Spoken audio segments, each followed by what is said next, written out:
Welcome back everyone. In this video, I want to show you how to hide the chat section of the live video on your TikTok app.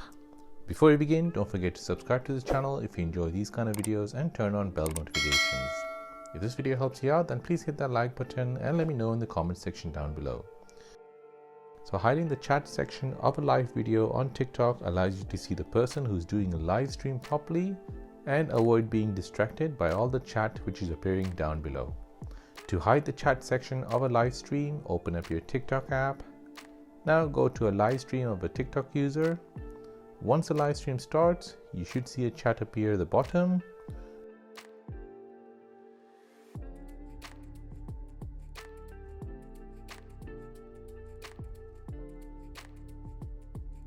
To hide this chat section, swipe right.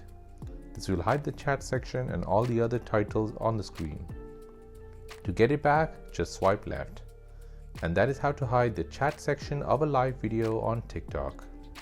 If you found this video useful, then please hit that like button and subscribe to the channel for more videos like this. Thanks for watching and see you in the next one.